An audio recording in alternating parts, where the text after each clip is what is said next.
Hi, welcome to Love Saranghae with Peter and Andrea. In the next 30 minutes, we'll take you on a journey into the exciting world of entrepreneurship, relationships, and the secrets behind achieving that coveted glow. Are you ready? Let's go.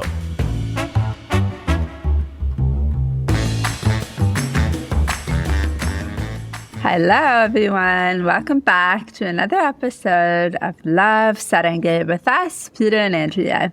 Today, we're going to be doing one of our final Q&As of 2024. At the time of recording this, we are about 2 weeks away from, actually 3 weeks away from the new year. And so we thought we'd do our final Q&A today with you. So, are you ready? We're ready, and as you can see, we're both very festive. I don't know some if you holiday can see colors. us. Oh, that you can't see us.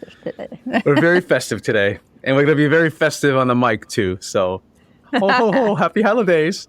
All right, let's get going on. Let's start with the first Q&A. The customer is Jillian T, combination skin. She's concerned about anti-aging for most of all, and she's at the mid-mature skin stage, so which is probably right around the mid-40s.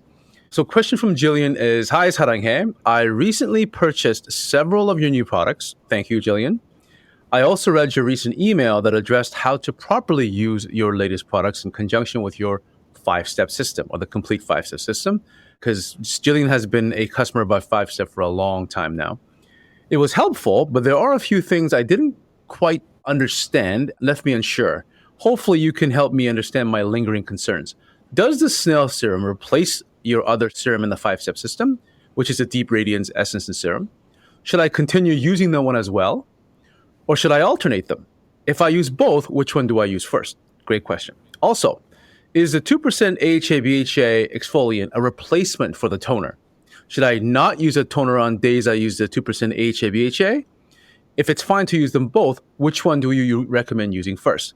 Next question, how often should I use the facial brush? I look forward to hearing back from you on these 3 concerns. Those are great questions, by the way. Yeah, these are great questions. Actually, I think a lot of people have these questions. So thank you, Julian, for making the time and writing this out.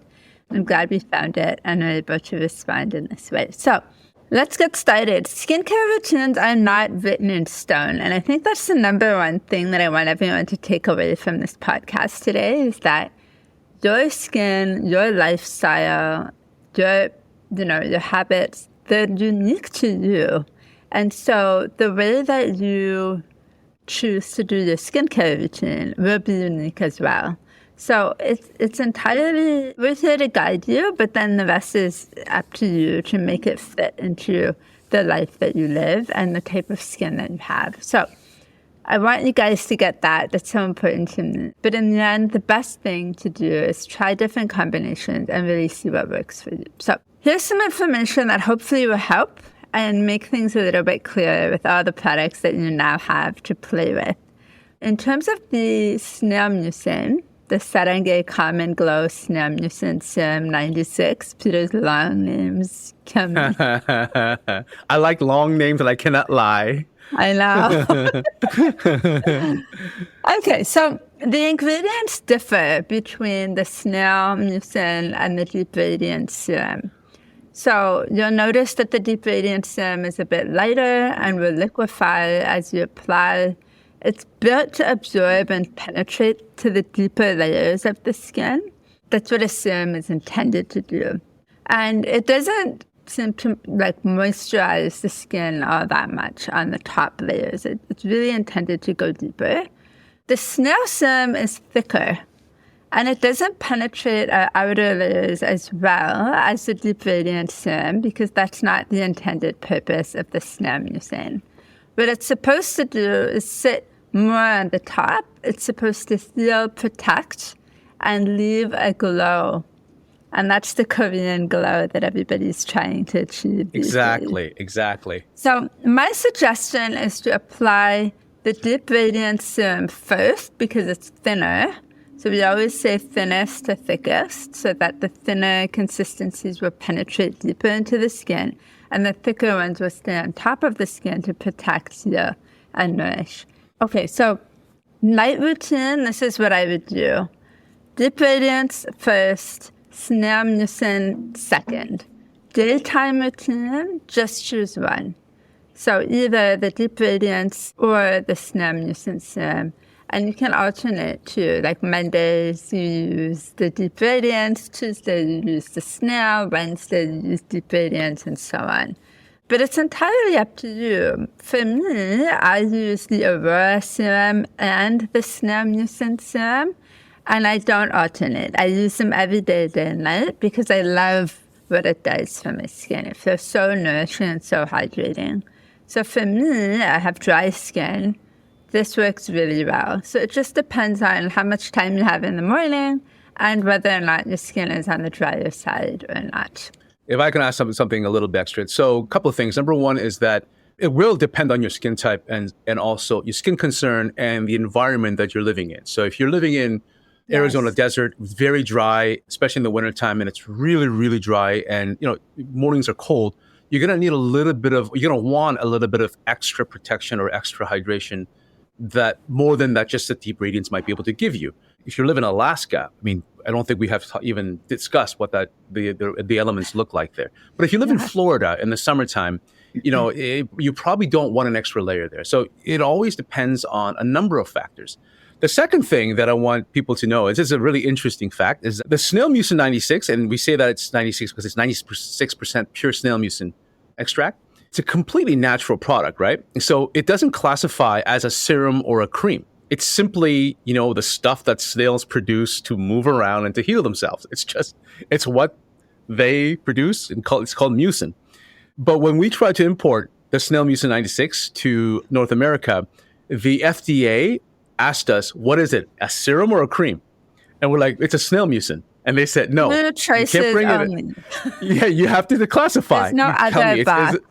Is it a serum or is it a cream? So we basically named it Common Glow Snail Mucin Serum 96 because the FDA, the Federal Drug Administration of the United States, told us you have to give us a category, either a serum or a cream. So we chose serum. But in reality, it sits in between both. It's not really a serum. It's not really a cream. It's snail mucin that snails produce, and it's 100% natural. So there you have it. They need to add an other box. Yeah. A cream, a moisturizer, other. It's a mucin. Exactly. It's slime. That's good food for thought, though. Okay, so let's move on to the next part of the question, which is the 2% AHA, BHA pore minimizing exfoliant.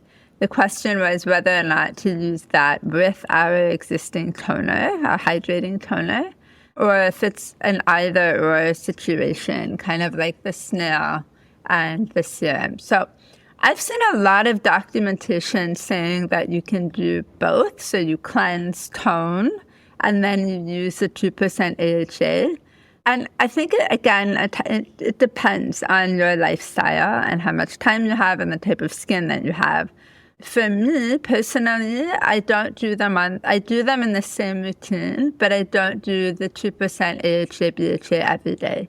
So when I do the 2% AHA, BHA, which is about twice a week, for me, I have very, very, very sensitive skin, so I'm a little bit fussy about how often I use it.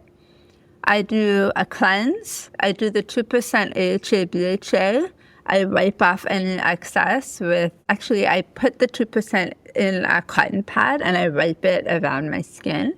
Then I wait about 20 seconds and then I do the toner and then I continue with my skincare routine. And that works really well for me. My skin is gorgeous in the morning. I actually really look forward to those nights when I'm doing that. Same here. But it's an extra step. So it depends on you. So it's perfectly okay to do them together, and it's perfectly okay to do one or the other. All are fine. So you have to decide how sensitive your skin is and how it feels when you do them together, and also how much time you have. Both products allow your skin to be balanced from caustic to slightly acidic. Optimal skin pH is between 4.7 and 5.4, but the 2% AHA, BHA is basically a chemical peel and can be hard on your skin. So if you use it too often, which is why I don't, it can start to irritate. So, Peter, do you want to add something to that? Yeah, so I think you just kind of touched on it a little bit over there. The toner, the traditional toner has multiple functions, right? So the first is to simply clean off the last remaining residue that the cleanser doesn't get. So it's like a third cleanser, if you want to put it that way.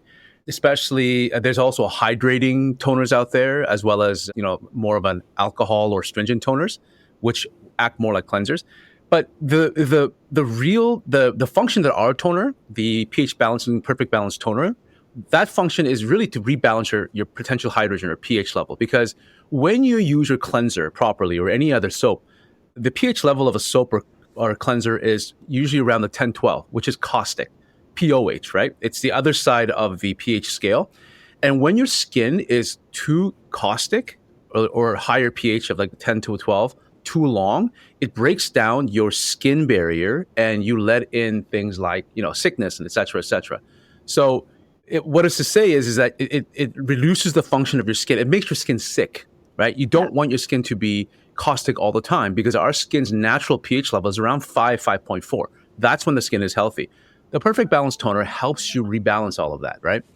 So does that mean you have to use a toner? No. Well, the 2% AHA BHA is it helps rebalance that pH anyway because it's very acidic, right? Yeah. So it takes you away from the caustic into the acidic. So it actually has a function of being a toner as well. That's the reason why we say it's not that big a deal if you replace one over the other.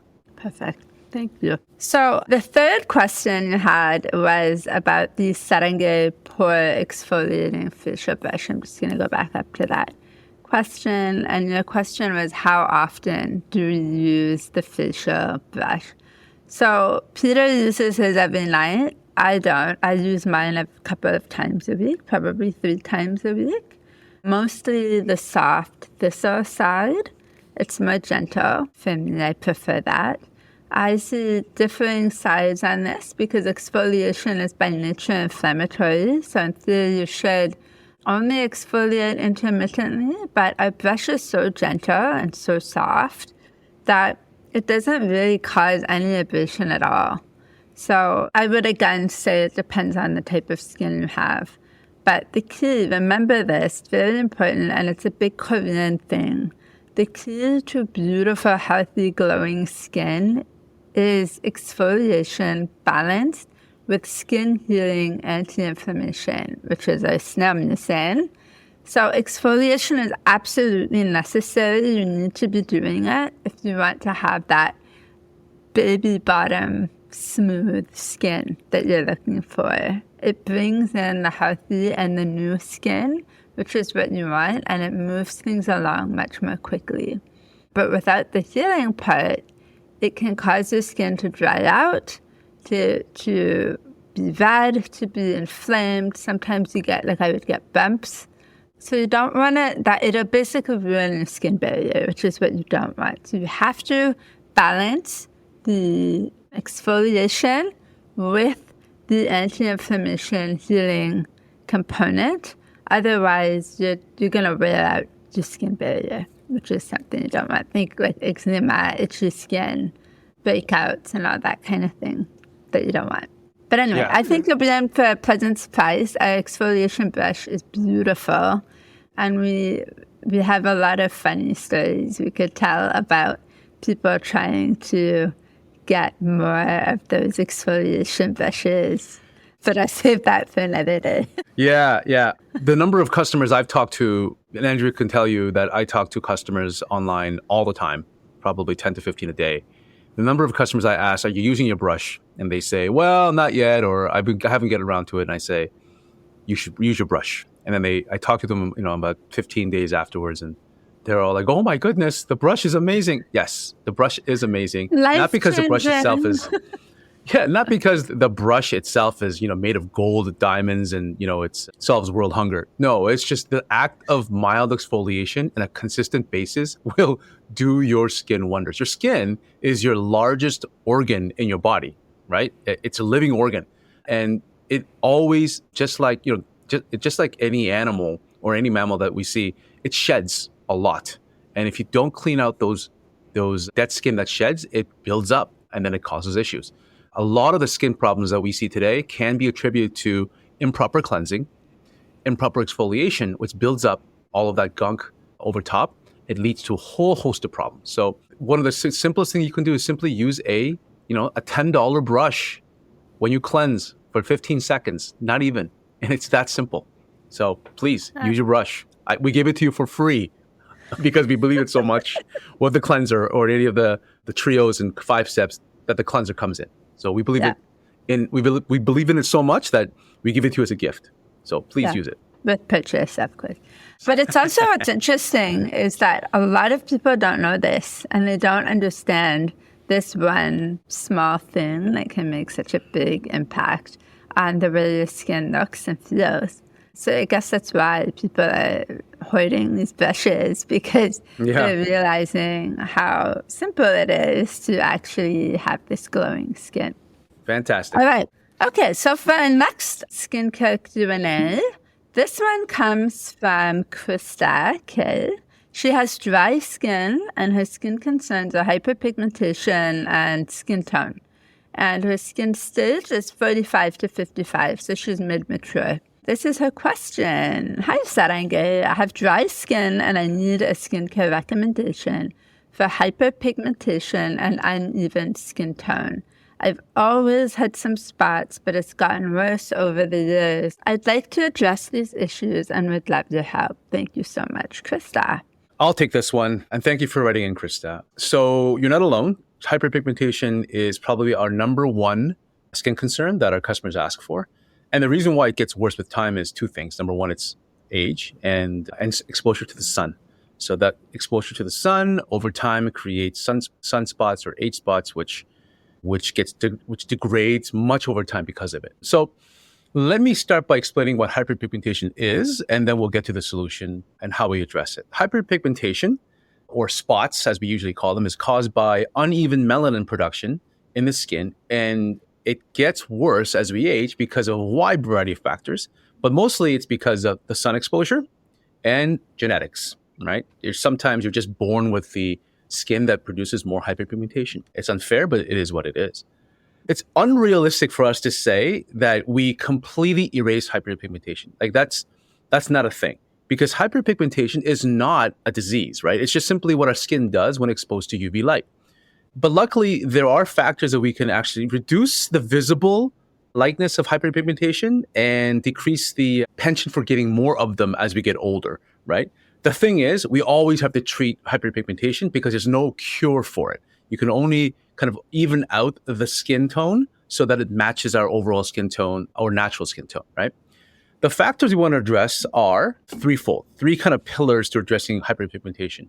One is that dead skin, when it's not properly exfoliated out, it creates a logjam. This triggers an uneven melanin production in our skin, and especially those with darker skin tone. You heard the term ashen skin? Well, that ashen skin is kind of similar to that. When dead skin piles up and it loses its luster, it becomes almost grayish. And then the tone of your new skin and old skin kind of contrast with each other, which looks like there's like a map on your skin, right? So that's because of the dead skin pileup. The skin that is constantly inflamed, or like dry skin that never gets properly moisturized, will trigger hyperpigmentation because it's in stress, right? The third thing we want to address is, and most important, is UV radiation. So you gotta be able to protect from UV because sunlight or UV light will trigger hyperpigmentation. So let's talk about the 2 skincare routines that we can do to address these 3 pillars. The first is a recommended night routine. The first step one is we always say is cleanse, properly cleanse. And using a double cleanser, an oil foam cleanser with our facial brush with light exfoliation is what we recommend. Because the oil binds with the oil, it will clean out your sebums and then properly cleanse all the dead skin out as well using the foaming cleanser. So double cleanser, oil and foam. Yeah, the cleansing step is the most important thing that you can do. The cleansing and exfoliation is the most important step in the entire skincare routine. Yeah. And that's a Korean philosophy, but I strongly believe it because think of it this way. If you're not properly cleaning out those pores and cleaning your skin, no matter what you put on top, it doesn't matter if it's $5,000 liquid gold, it is not going to do what it's intended to do because your skin is not at its optimal state. Yeah, it's foundation building, right? You could have the proper foundation. All right. Step 2 and step 3 are covered by our Saranghae Hyperpigmentation Duo. So they are made up of 2 products. And I'm not going to give you the full name because it's long, so I'll just use the concentrated actives as the name itself. So the first product is 25% vitamin C concentrate with 1% tranexamic acid. So that's step 2. And if you do some research, you'll realize that dermatologists right now are using tranexamic acid as a replacement for hydroquinone, which was the accepted treatment for hyperpigmentation until about the last 5 years, because especially here in Canada, you can't even get hydroquinone because it's banned. Europe as well, and Australia and Korea. So US is the only place you can get hydroquinone. You got to get it with a prescription. So, lots of bad side effects. So step 2 is our 25% vitamin C, which is the highest concentration with tranexamic acid you can find on the market right now. Step 3 is the second half of the hyperpigmentation duo, and it's 10% niacinamide with 1% glutathione or glutathione, depending on how you want to pronounce it. And again, I actually think it's glutathione. Might be. I like glutathione because it sounds better. I do too. I like the way that sounds better, but I see other people saying glutathione, and I'm like, Yeah, it should be glutathione. It's hard. I think so too. So glutathione is an antioxidant. It's an amino acid, and also has shown great promise in treating hyperpigmentation. So when you combine these 2 products, the 4 key ingredients, which is 25% vitamin C, 10% niacinamide, 1% tranexamic acid, and 1% glutathione or glutathione, you get the combination for a very potent and effective hyperpigmentation treatment, a corrective, without the side effects of hydroquinone. That's the key here, right? And we're proudly say we're the only company that offers the 4 key ingredients combined, tested for efficacy. And clinically proven. Clinically proven. Step 4 is then now we switched from corrective, which is inflammatory, to the anti-inflammatory. So we have to make sure our skin is properly moisturized, protected, and hydrated, or else your skin thinks it's under stress and it will create more issues. So the step 4 is Common Glow Snail Mucin 96, Snail Mucin Serum 96, a powerful antioxidant and anti-inflammatory, made from the mucin or slime of snails. And don't knock it. It's really good. It's really good. Anybody who's tried it? No snails are harmed. No snails are harmed. But if you've tried it, you know what I'm talking about, right? By the way, quick story. 10 years ago, a couple of Korean skincare companies tried to replicate the benefits of the characteristics of the snail mucin artificially. So they wanted to do it chemically because it was going to be cheaper. But they couldn't actually, they replicated the actual compounds in the snail mucin, the natural snail mucin, but the effects were completely different. They couldn't figure out a way to match it. So, Mother Nature always knows best, right? I was just going to say that. Mother Nature knows best. Always knows best. You can't replicate everything. And then last step 5, is your choice of either Aurora Bioactive Collagen Cream or Firm and Lift Regeneration Cream, depending upon your skin type and where you're located, right? So if you're in Alaska in the wintertime, most likely Firm and Lift Regeneration Cream is your choice. If you're in Arizona in the fall, I'd probably go for a Bioactive Collagen Cream. I personally use the Bioactive Collagen Cream because I have a combination to oily skin, and it's really great in weight and effectiveness. I use both. I use the Bioactive Collagen Cream in the morning, like during the day, and then I use the Firm and Lift at night. Yeah, you can do that too. Cream. That's a great combination, right? And I've done that as well. Okay, so for daytime routine, I would actually say the best case scenario is to do the exact same as the nighttime routine, except add an SPF 50 at the end, right? Sunscreen. And the reason why is because vitamin C is a well-known antioxidant that oxidizes when exposed to UV light. So basically, it doesn't make your skin any more sensitive to sunlight like retinol does, but it loses its potency because it basically just simply oxidizes away as the sunlight hits it. So, you're kind of wasting money there. So that's what I would say. But you're saying is to do the exact same routine minus the vitamin C? No. What I'm saying is... with the vitamin C and adding an SPF. Yeah, that's right. If hyperpigmentation is the primary concern and you want to treat it the best you can, your day routine should be the exact same as your night routine, which is cleanse step 1, vitamin C step 2, niacinamide step 3, snail mucin step 4, and a skin cream or a moisturizing cream step 5, right? In the daytime, add a SPF 50 to make sure that the vitamin C does not oxidize away.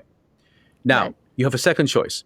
If you don't want to use sunscreen for any reason at all, and I know many people who hate using sunscreen during the daytime, including me, then I would tweak your routine so that it goes cleanse step 1, tone step 2, so our perfect balanced toner is perfectly fine, 10% niacinamide step 3, Calm & Glow step 4, and then our moisturizing cream step 5. So take the vitamin C out of the equation. Okay. Yeah. Now, a couple of things I want to mention for safety's sake and for making sure that we understand all the benefits and also the potential pitfalls. If you're using retinol, okay, even our retinol at 0.1%, you should not combine retinol with vitamin C. It's way too harsh on your skin. Yeah. If you're using 2% AHA, BHA, or any kind of BHA, alpha hydrochloric acid, hydroxy acid, beta hydroxy acid, like glycolic acid, salicylic acid, lactic acid, please don't combine that with vitamin C as well. Okay, so use the vitamin C by itself. It's strong enough as it is. Introducing those to other concentrates like retinol and AHA, BHA will probably overwhelm the skin. The good news is that over time, you might be able to combine some of them, like the 2% AHA, BHA with vitamin C. I can do it because I've been doing it for months and my skin's fine. When I added the retinol to that equation, though, it burned my skin. And it took me about a week for it to, it looked great afterwards because it looked like somebody had taken a sandpaper and just sanded my skin. For about 2 days, I was like, wow. That week was painful.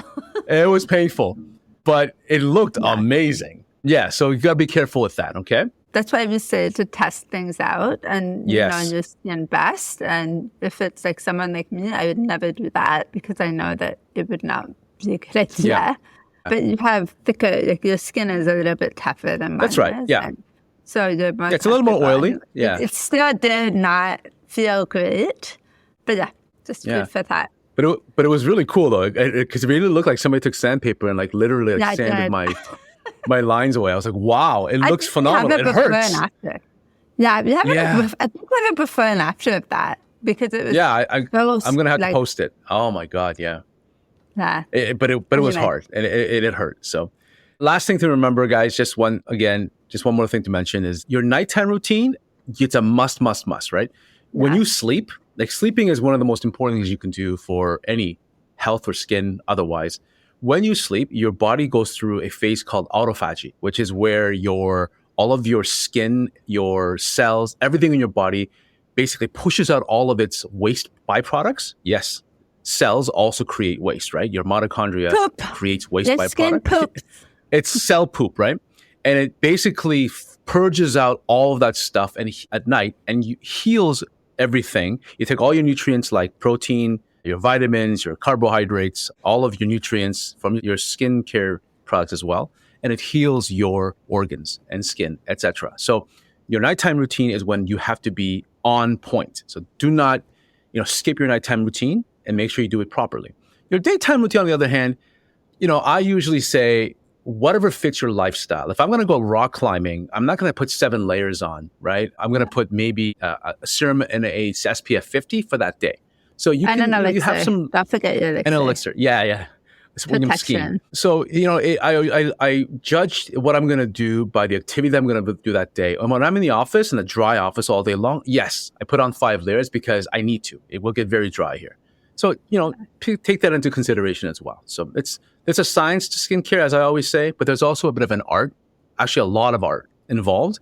So it's one of the things you got to do is find out what works for you, which is the fun part of skincare as well. Right? Yeah. Make that fun. Sure. Okay. All right. I hope this was helpful. I hope you enjoyed this episode, our final episode, Skincare Q&A of 2024. And we'll see you back here next time. Okay. Cheers, guys. Take care. Thanks for listening to Love Saranghae with us, Peter and Andrea. If you've enjoyed this episode, leave us a review. Your ratings and reviews help more people like you find our show. Don't forget to subscribe so you never miss an episode and share this podcast with someone you think would love it. Until next time, love yourself, love one another, and love the world.